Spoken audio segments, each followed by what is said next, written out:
Hey everybody, this is Russ from Retro Game Core. Today we're going to take a look at the GKD Pixel 2. This one is a re-release as well as an upgrade of the original GKD Pixel. And I was a pretty big fan of the GKD Pixel. I made a couple of videos about it and also made the honorable mentions list of micro handhelds of 2024. And this new one is a little bit larger than the original GKD Pixel, but an improvement in just about every single way. And so in this video, I want to spell out all the major differences between the Pixel 2 and the original Pixel and why it may be worth your consideration. On the other hand, it's also a very small device, and so it has a very specific use case, and so we'll also talk about why it may not be a good fit for you either. And if you're looking for just a quick summary before we even get started, I would say that if you are in the market for something that's really small and cute and sturdy, then yes, the GKD Pixel 2 might be worth your consideration. However, if you're not looking for a micro handheld, you maybe want something a little bit larger, you can get a better experience for a lower price than what they're asking here, which is $80. Either way, we got lots to unpack, so grab a snack and drink and let's go ahead and get started.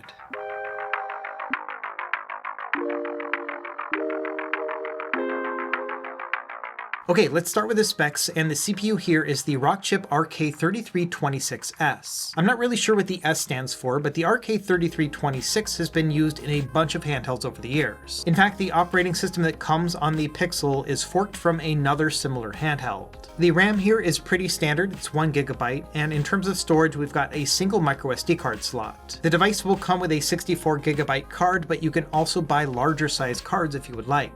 Now the screen here has been updated. It is still 2.4 inches, but it has a higher resolution. It's now 640 by 480, and the previous model was only a 240p display. The battery has also been slightly upgraded from 1300 mAh up to 1800. And believe it or not, it really didn't increase the weight that much. It now is 114 grams, which is 7 grams heavier than the previous one, and still around 4 ounces. As far as connectivity, we don't have a lot, just a 3.5mm headphone jack. You are able to use Wi-Fi with it, but it will require a USB dongle. The operating system here is a version of Linux. It's actually forked from Rocknix from the Anbernic RG351MP. This is an OS that's been around for years, and so it is relatively stable. Now, in terms of pricing, as of releasing this video, the device is not available for sale just yet. And my review units were sent over from Keep Retro. They've got a pre-order page up, but they're not expecting it to ship until the end of this month, which is going to be February 2025. However, I do expect after the Chinese New Year holiday to see other listings pop up on AliExpress, and so you've got a couple options when it comes to buying one. And they've got 4 different color options to choose from: gray, purple, red, and green. I've got the purple and green models to show off. And in terms of pricing, Keep Retro has it set at $80, and that'll include a 64 GB card. And generally these guys charge maybe like $5 more than what you will find on AliExpress, and that's the premium that you pay to get a pre-order. Either way, I'll have a link to their website down in the video description below as a thank you for sending these out. So let's go ahead and do a quick unboxing. And one of my favorite things about a lot of the GKD products is they do a pretty good job when it comes to the packaging. You can see here that this has a pretty light and fun kind of motif to it. Now inside the box, there really is not a lot going on. You basically just have the device itself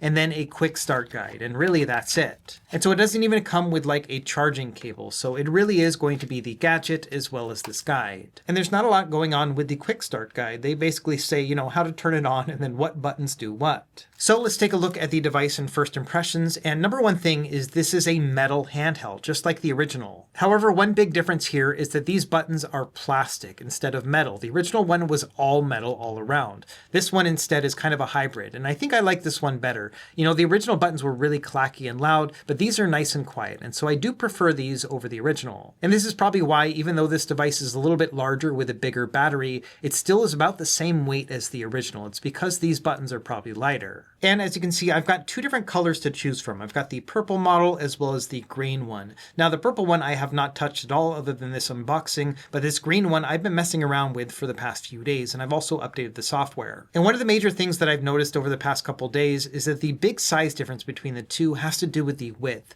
The GKD Pixel has always been, you know, a small micro handheld, but it is a little bit cramped, and I found that the Pixel 2 is a little bit less so because it is wider. And so even though I would not say this is like an ultra comfortable handheld to use, it is great in a pinch and more comfortable than the original because it is wider. Now, to give you an idea of its size, let's do a few comparisons against other similar handhelds. Let's start with the original Miyoo Mini. So this one has got a 2.8-inch screen and a similar form factor. After all, these are all like little Game Boy knockoffs. Moving up in size, this is the Trim UI Brick. So this one has the 3.2-inch screen. So you can see that it is still what I would consider to be a small handheld, but yes, quite a bit larger than the GKD Pixel 2. And then finally, moving up to what I would consider the biggest of the small handhelds, this is the Miyoo Mini Plus. This one has a 3.5-inch display, and yeah, this one's about twice the size of the GKD Pixel, all things considered. And to kind of put this more into perspective, this is still smaller than the Miyoo Flip when it's closed in its clamshell state. So the GKD Pixel is definitely a small handheld. It easily fits in your pocket,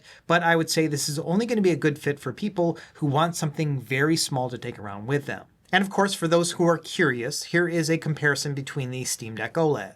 And so yes, first impressions, this is a very small handheld, and I think that's exactly what it's targeted to be. After all, it's very easy to use like for one-handed gameplay, and it also has a little lanyard hole right here on the bottom left. So I think the company knows exactly what they're shooting for. And I think that leads to the crux of this video, because I think that this is a micro handheld designed for people who want a micro handheld. That's not going to be for everybody. So let's break this video into two different chunks. We'll talk about all the reasons why I don't think the GKD Pixel may be a good fit for you, and then also some of the reasons why it may. So let's start by talking about why I think you may not want the GKD Pixel. And the first thing really comes down to size, which is really subjective. There's no bones about it. This is a small device. A 2.4-inch display is really squinty. And even though the chipset in this device is powerful enough to play a good chunk of like Dreamcast and PSP games, I would question whether or not you would want to in the first place, because it is really hard to see the smaller text. And so it'll really come down to your eyesight and what you're willing to live with. I found that for me, I would not be comfortable with playing anything beyond the PS1. And it does get especially bad when it comes to like PSP gameplay. You can see here, it's going to be stretched to 16:9 on a 4:3 display, which makes it even smaller. And so personally, I found that PSP in particular is probably one of the biggest culprits. Here's another example. It is possible to use Portmaster on this device and run games like Balatro, but for the life of me, I cannot really see the numbers here when I'm playing the game, and so I would consider this to be unplayable. It's just too small. And so much like with other handhelds with small screens like this, it's really going to shine when it comes to playing like classic handheld systems. You know, Game Boy, Game Boy Color, Game Boy Advance, all those are going to look amazing. Basically everything up through 16-bit. But even though this device is capable of playing harder to play systems, your mileage may vary, and it's all really going to depend on your eyesight and what you can tolerate. Another thing to consider is that these controls are relatively small and cramped. After all, this is a small handheld, which means there's not a lot of space for your hands. So when holding the device, I usually just kind of hold it with the tips of my fingers and kind of hold it back here, and that's been fine, but I definitely would not want to play this for more than like maybe 30 minutes at a time. And in reality, this device is probably designed for that in the first place. This is more of a pick up and play handheld as opposed to like your primary device. It's really just something that you're going to want to pull out of your pocket, you know, at a convenient time, play for a little bit, and then throw it back in. Now let's talk about these controls themselves, because they actually are really good, and I think they are an improvement over the GKD Pixel. The face buttons are rubber membrane, and so they have a little bit of travel right here, but they are nice and light to the touch, so I really do like these buttons. I think they're very good. Now the select and start buttons are clicky and harder to press down on. They are a little bit more tactile, and you know, you're not going to be using these buttons very often, but they are not light to the touch like they are with the face buttons. Now the D-pad is like the face buttons, that it's rubber membrane and has a light travel to it, but I do think it has a good amount of pivot to it and feels nice and springy. And from a practical perspective, when playing my Contra test where I press down on the D-pad and then rock it left and right, I am able to move my character, but it takes quite a bit of motion to actually make it happen. And so in general, I found this to be a very accurate D-pad when it comes to not getting accidental diagonals. So I would be able to play a precision platformer game or something like Contra, absolutely no problem. And I think it's also a good balance with games where you do want a diagonal input, you know, something like Street Fighter 3. And so here I'm able to do quarter circle and half circle moves, no problem whatsoever. And so I think when it comes to a balanced D-pad, they really did knock it out of the park. I think they did a good job here.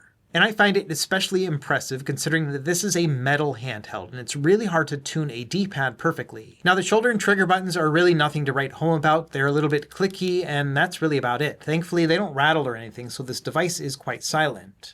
When playing games that require a shoulder button input, like the PC port of Celeste, This is usually how I will hold the device, where I just kind of have my index fingers resting on those two shoulder buttons, and it works here. I would say, if anything, trying to reach the trigger buttons can be cumbersome while in a game, so generally I just use these for hotkeys, but I don't necessarily play any games that require that as well. It is a bit of a stretch to try to reach those buttons while playing a game, but these two shoulder buttons are just fine. One thing of note, this device does have a rumble motor. I can feel it here while playing Celeste. It's giving me a little bit of rumble feedback. Another thing that might be a turnoff for you is that this is a very boxy design. I kind of like the very industrial feel of playing it, but it is definitely not the most ergonomic thing on the block. Now, thankfully, the back here does not have a 90-degree edge to it. It's got a little 45-degree angle to it, so I find it to be a little bit more comfortable than you might think, but still, yes, very industrial and boxy. And so if you don't like that feel, you want something that's just a little bit more smooth and curved, this is definitely not the device for you. And so to wrap up what I've been talking about here,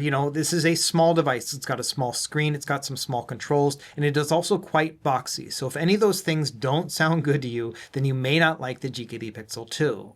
Now, another thing I've noticed while testing this device is that the battery life on it is not the best. It's got an 1800 milliamp hour battery, and I would say on average you get about 3 to 4 hours of battery life depending on what you're playing. It's also worth noting that when playing higher end games, like PC ports or trying to play Dreamcast or PSP, the device will get a little bit warm right here on the back across the center. Now, it's not to the point where I would say it's actually bad, but it is just a small little reminder that the device is doing some work. Now, one of the nice things about this device is that it is pretty easy to be able to maintain the battery charge. To start, we've got an LED indicator just right here that will show you how much the device is charged by the green LEDs that are very faint, but you can see that 3 out of 4 of them are illuminated. And that's because you can see here on the battery, we've got about 65% battery remaining. So once that hits 50%, it'll go down to these 2 bars instead. Another nice thing about having a smaller battery like this is that it actually charges up pretty quickly. So I would say within a half hour or so, I'm usually ready to start gaming again. Another great thing is that this seems to be more compatible with USB-C charging than other handhelds at this price range. I've tested it on probably a half a dozen other bricks and cables, and I haven't found one that doesn't work. For example, this one right here is connected to my Ugreen 120 watt charging plug,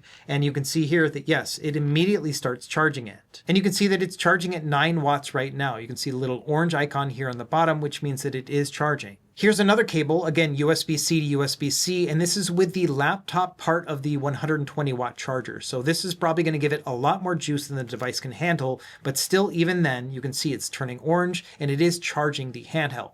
And of course, same thing with an old school USB-C to USB-A cable plugged into one of those dummy chargers. This one will also charge as well. And so if you are looking for a device where you don't need a special cable or charging plug, then this might be a good fit. Now, I'm not going to say that every charging cable as well as plug are going to work, but at least all the ones that I tried from a variety of different manufacturers worked out fine. And finally, the last reason why you may not want the GKD Pixel 2 is that the stock user experience is not that great. Now, you've probably been seeing me use this UI and you thought, wow, this actually looks pretty good. He can navigate through, look at his box art and everything else.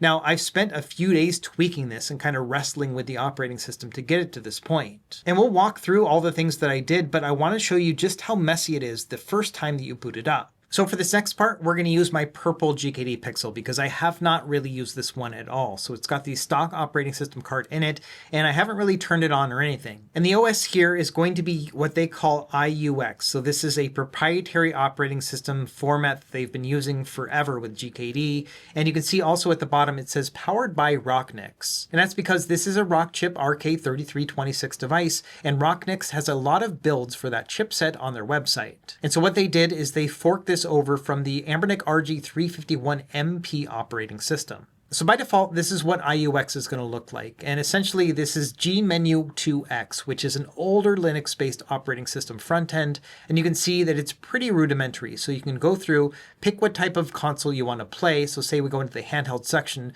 and then you can pick, say, for example, Game Boy. It's going to give you a list of Game Boy games, which thankfully actually has box art. It used to not have this.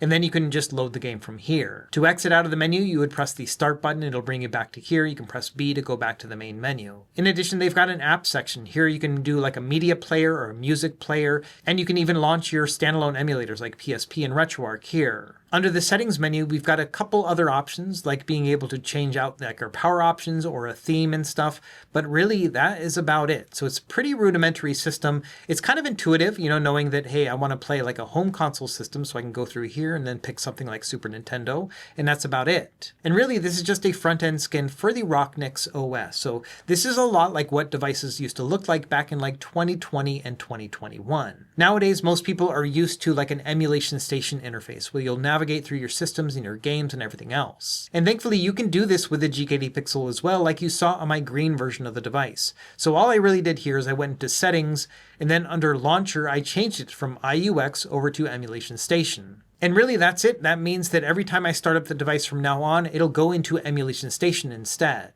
And so now I'm just going to exit out of the menu. It may ask you to save your game. And then from there, I can just press the start button, and then I can select to restart the device. For that, we need to press the R button. And so there we go. And so there we go. You can now see that we are in the emulation station interface. It takes quite a bit to actually start up into this operating system. I'll leave it time-stamped on the top left. But now we've got emulation station, so we can navigate through our systems and then pick our games from here. And so even though it is nice that we've got two different front-end options, IUX and emulation station, I personally think that they probably should have made emulation station as the primary front end and then IUX as an alternative. Now, once we get into the device, you can see that there are a bunch of systems listed, and most of this stuff will be preloaded. I'm not really sure if it'll be like this with retail units, but at least with my review unit, yes, they've got a bunch of different options in terms of games that you can play. Okay, so those I think are the main reasons why you may not be interested in the GKD Pixel 2. It's really small, a little bit cramped, got a small screen, and also the user interface takes a little bit of tweaking out of the box to make it a bit more presentable. And so now if you've made it this far into the video, let's talk about the good stuff. Let's talk about why you may want the GKD Pixel 2 in the first place. Now, the first reason is a little bit contradictory to what we were just talking about, and that is this is a small device, and this might actually be a good fit for you. Say you've got smaller hands, or you want something that's very pocketable and discreet that you can just kind of take around with you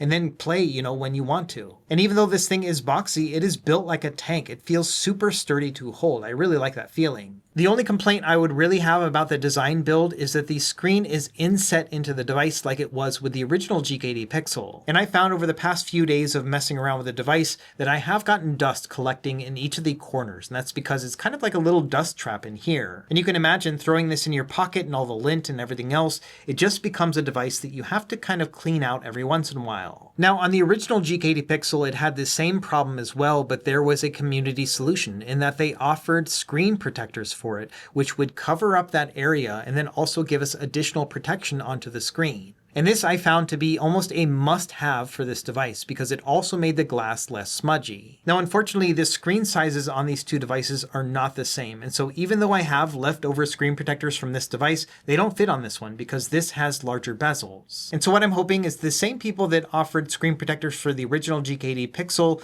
do the same for the Pixel 2 because that's the only hardware flaw that I found with this device. And so if you're one of those people that think that a small handheld is a positive and not a negative, this might be a good fit because it is a pretty good pick up and play handheld. Even when using this built-in Rocknix, it has a working sleep function. So I can tap on this power button, it's going to go to sleep. I found it lost about maybe 3% battery life over about 4 hours. So it's not like the most energy efficient thing in the world, but it'll work in a pinch. And I think that's exactly what it's meant for. Another thing I like about this handheld is that it has a pretty sharp display. It's 480p for 2.4 inches. And so when playing games, it actually looks very good. Here's a look at Mega Man X. So I am using an interpolation shader right here just to make it a little bit more balanced in terms of the pixels, but you can see that, yeah, it's still a very nice and sharp screen considering the fact that it's 480p and a 2.4 inch display. And I found in particular that Game Boy and Game Boy Color look especially crisp on this screen. And so this has been one of the better ways that I've played these systems, just given the fact that it's nice and small and pocketable, but still very easy to play and see. Another thing about this screen is that it is quite bright. You can see that right now it's only at 5 out of 9 brightness. I can take it all the way up to 9 and you can see that, yeah, this is actually a very bright display,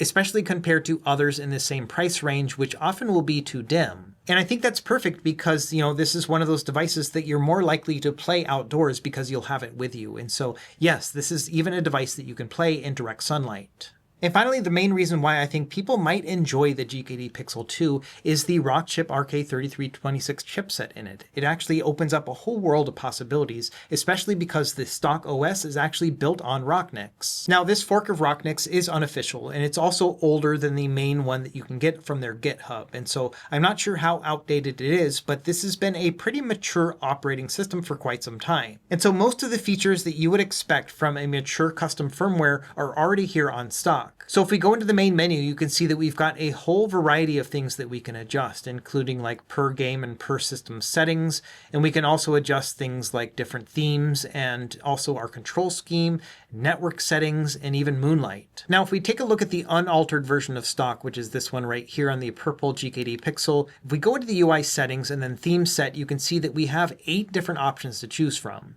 And some of these actually do look pretty good. For example, I like this one that's called Switch Mini White. This one gives you a real nice clean interface to be able to scroll through your systems, then pick your game and go from there. It is worth noting that on this preloaded card, they are not in alphabetical order. Instead, they're in numerical order. We often see this with some of these Chinese handhelds. I really wish it was in alphabetical order. I think it would be a lot more intuitive to navigate. Now, for my part, I have gone through and changed out my themes and added my own. And so that's not super hard to do. I'll actually make a quick written guide on my website. I'll leave a link down below to kind of walk through all the things I did to make this an easier experience. It all really comes down to getting Wi-Fi on your device, and you can do that using a Wi-Fi dongle and then a USB-C adapter like I'm doing here. And this is a very cheap adapter that I bought many years ago, and it used to work on the old RK3326 devices, and it also works on this one. And so once you have this plugged in and connected to your Wi-Fi via the network settings, you can see that I got a little Wi-Fi icon up here on the top right. And so now I'm able to actually connect to the internet, do things like FTP and some other apps as well. So what I did is I connected this device to my computer and then downloaded a bunch of themes and then moved them over and then tested them out to see which ones actually worked. And you can see here that yes, I tried out a bunch of themes, and I gotta be honest, many of them didn't actually work very well with this OS. For example, one of my favorite themes is Artbook Next, and you can see here that actually it works pretty well, except for the fact that it doesn't show your box art. And I tried all sorts of different ways to get this to show up, but unfortunately I was not able to get this working. Speaking of which, when it comes to scraping box art, you cannot do it directly on the machine. If we go into these scraper settings, you'll find that the only scraping database that it's allowed is ArcadeDB, which means you can scrape some arcade games maybe, but not all of your other console systems. And so instead what I had to do is I had to take my card, put it into my computer, and then scrape everything offline. Another one that works pretty well is Electful, which you can see here is actually navigating through pretty well, but it thinks that everything is a 16:9 system, so everything is cramped here at the bottom. But thankfully, at least you actually will get your box art and whatnot as well. And so this will give you the box art, but other ones will not. And I ended up settling for this one, which is the Switch OS theme. And I'll also leave this one linked in that written guide. But essentially, this one works the best for me. I'm able to navigate through my systems, and then also I get all of my box art. And so that's worked out really well. And so there is a way to tailor this operating system to look the way you want, but it's not going to be as simple as the other OS options where you can download the theme directly onto it. You will have to add it manually. And then also, if you're going to add your own games and your own box art, you will have to do that manually as well. It's not that hard, you'll just have to scrape it offline, but it is more work than some other devices. But like I mentioned, once you have Wi-Fi connected, you can really open up a whole nother world of things to do. For example, because this device is basically being spoofed as an Anbernic RG351MP, you can use apps like Portmaster because it's going to think that that's the device you're using it with. So if we go in here, we can actually start up Portmaster, it'll even update itself, and we can download and install our games directly onto the device from here. For example, here you can see there is a new version of Portmaster that was updated since yesterday, so I can just upgrade it right here and now. Of course, all this will depend on having a Wi-Fi dongle, but after you have that hooked up, then yes, you'll be able to do things like this. And as of making this video, there are 879 ports available on Portmaster. Now, a bunch of them are what they call ready-to-run ports. These are going to be freeware or games that have been given permission to the Portmaster team, so you can actually just download any of these games under the ready-to-run menu and just play them directly on the device with no further work. For the other games that are commercial ports, you'll have to go into all ports and you'll find them within here, and those will require you to have the commercial game files, usually from Steam, that you will drag and drop onto your device onto the card. And I did a whole Portmaster video, I will leave it linked down below, but I think it is probably one of the bigger benefits of this new GKD Pixel 2. If we look through my ports menu, you can see that I've got a bunch of games loaded up already, and it's a combination of ready-to-run ports as well as commercial ports,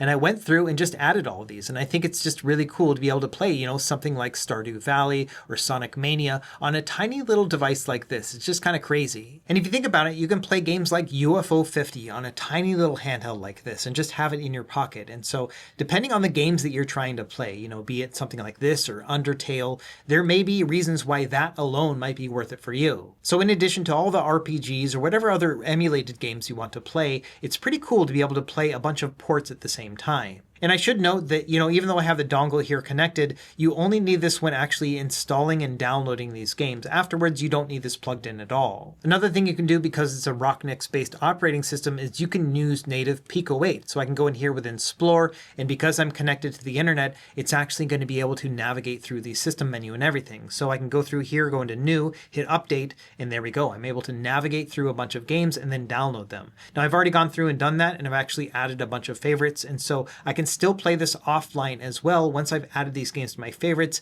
it's going to be added to the device as well. And so it is a neat little Pico 8 machine, and it fills up the screen pretty nicely as well. And so that's one of the other things I've really enjoyed, because a lot of these games are made for smaller screens like this, and so everything looks really nice. Now, another great thing about Portmaster is that it has more than just games. It has other ports. For example, the GMU music player. Now, this app is already installed on the device if you use that other operating system front end, but it's going to be all in Chinese, so it's really hard to use. Thankfully, the GMU music player here is actually just going to work in English. And so what I've been doing instead is just using this Portmaster version. And so you can see here I've added an album into the music folder within Portmaster, and it's working great. This album is called Years, from an artist named Our Ghost, the same person that did the intro music for this channel. And so I've been kind of treating this like a mid-2000s MP3 player, if you think about it. It only has a mono speaker, and the audio itself is not super loud. Let me give you a quick listen right here.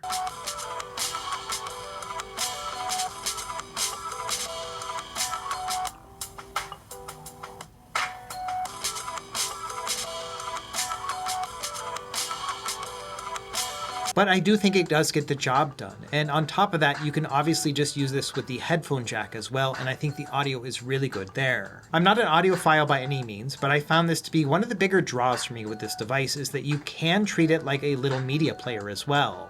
And then finally, the one other thing that I think is worth mentioning when it comes to Wi-Fi is that you could totally use this for game streaming as well. Also within Portmaster, they have what they call Moonlight New, which is this app right here. It makes connecting and everything very simple. So all I have to do here is go into Connect, then set the IP address of the host computer that I'm using, and then pair it. From there, I can go into the Play menu, then say I pick the virtual display. This is actually going to show my computer screen on this 2.4-inch display. And I just recently did a video about an app called Apollo, which will actually change the refresh rate as well as the resolution and aspect ratio to match your device. And so you can see here that yes, it's showing it in 480p and 4:3. And so if you've ever wondered what Steam Big Picture mode looks like on a 480p 2.4-inch display, this is it right here. Now, unfortunately, I'm not able to get the controls working, so there probably has to be some more digging that has to be done, but still, this is an option, which I think is crazy for a small little pocketable handheld like this. I don't ever see myself streaming from a Wi-Fi dongle over to a 2.4-inch handheld, but still, it is pretty cool to see that it's in the realm of possible. And so that's a summary of why I think the GKD Pixel 2 might be a good bet for you if you are looking for something small. It's got a nice bright screen, and that chipset in particular actually opens up a whole world of tinkering. If you really want to get into it, there are some pretty fun things you can do with a small little handheld. And I think the fact that it is small like that just makes it more of a novelty. Okay, before we start wrapping up, let's do a quick performance assessment. Now, the RK3326 chip in this device is well known, but it's always good to go over the performance here. When it comes to your lightweight handheld systems, Game Boy, Game Boy Color, Game Boy Advance, all these are going to work great. I think that Game Boy and Game Boy Color are probably better suited for a smaller screen like this, but Game Boy Advance is still pretty legible for me. When it comes to your 8-bit and 16-bit systems, I still think that they are enjoyable on this device. They are a little bit on the squinty side compared to something that's obviously bigger, but again, we have to make a bit of a trade-off for the smaller size. Regardless, I still found myself enjoying these moments where I was playing, things like my favorite Sega Genesis games or Super Nintendo games. It all still worked out pretty well. And like I mentioned before, I think the absolute maximum when it comes to enjoyable on a 2.4-inch screen, at least for my old eyes, are to play PlayStation 1 games. For me, I'm still able to see most of the things on the screen with no problem, and so I think this is still a pretty good fit. And from a performance standpoint, yes, all these games are going to play just fine. Now, as we start working our way up to things like Nintendo 64, this is where things get a little bit wonky. For lightweight games like Diddy Kong Racing, Mario Kart 64, these are actually going to play pretty great. The main issue is going to be the control scheme and whether or not it's going to work with the limited controls we have on hand with the GKD Pixel 2. Thankfully, within the OS, they've already got it mapped so that the analog stick is going to be mapped to the D-pad, so most of these games are going to control okay. The big rub will be games like Diddy Kong Racing where you have to use the L2 button to use your superpower. That is kind of a stretch. But otherwise, I would say there is a good amount of games, things like these racing games and even F-Zero X, which play pretty well. When it comes to Sega Dreamcast, it's going to be pretty similar in that there are a good amount of games that play well, but the analog stick is not mapped to the D-pad. So for games that use the D-pad, like Marvel vs. Capcom 2 or Soul Calibur, this is going to play great. However, for something like Sonic Adventure 2, you will have to go into RetroArch and rebind the controls so that the analog stick inputs are mapped to the D-pad instead. When it comes to Sega Saturn, performance here is going to be worse than Sega Dreamcast. It is using the standalone Yabusan Shiro core, which actually does pretty well on this chipset. But that's because it's heavily relying on auto frame skip, and so even with that turned on by default, it's still going to make a lot of games lag. And so it's never really going to be a smooth experience with any of these Sega Saturn games. They are really hard to run. But there is a bit of a novelty of playing these games on a device so small, so it's really going to come down to you. For me personally, I would rather just hold out until I have something a little bit more performant on a different handheld.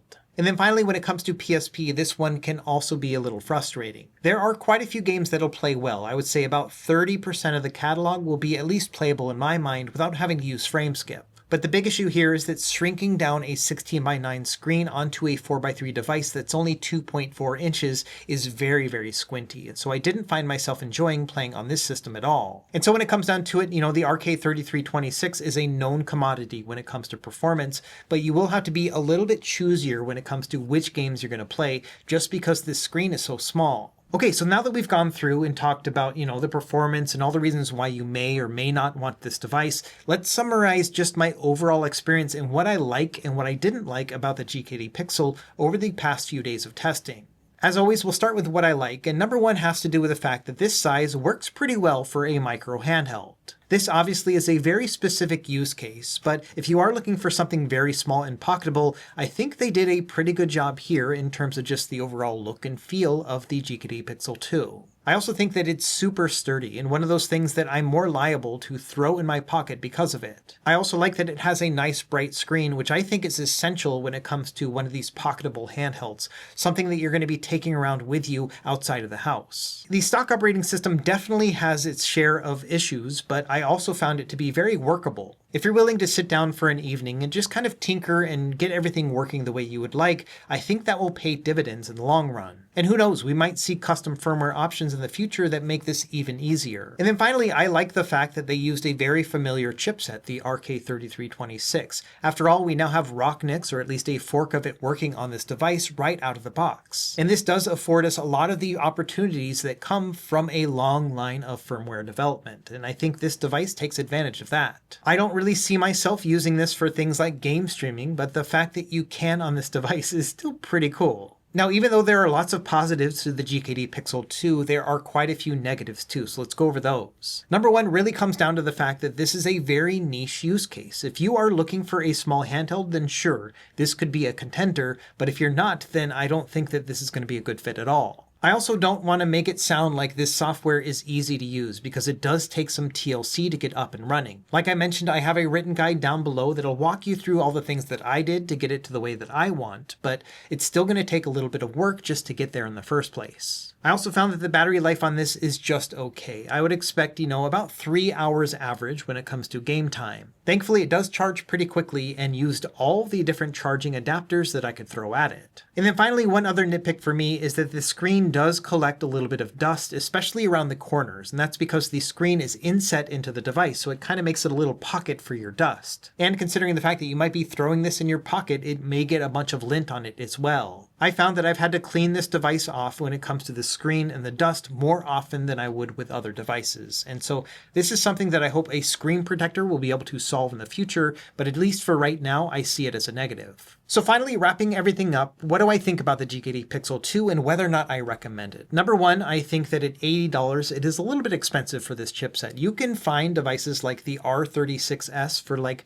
$35, and they have this exact same chip and same performance, and they even have analog sticks, so you have a little bit better control as well. So it's definitely not a bang for your buck device, and not something that I would recommend if you are trying to get the most out of your money. Instead, I would think about this as a collector's item. After all, the first GKD Pixels sold out. They were only a limited batch, and after that, they were selling on eBay for like $150 plus. And so I expect the same thing to happen with this one, because the creator of this device has already said that it's going to be a limited run to basically satisfy all those people who couldn't get the first one. And so I expect this one to be a bit of a collector's item as well. And so when it comes down to it, I do not expect this device to be around for long, and it really is going to come down to whether or not you think that $80 to get what is somewhat a collector's item is really going to be something that is important to you. There are so many different other options on the market right now that I don't consider this one to be an essential buy. And so whether or not I recommend this comes down to you. Are you willing to put in the work to update the operating system to get it to where you want?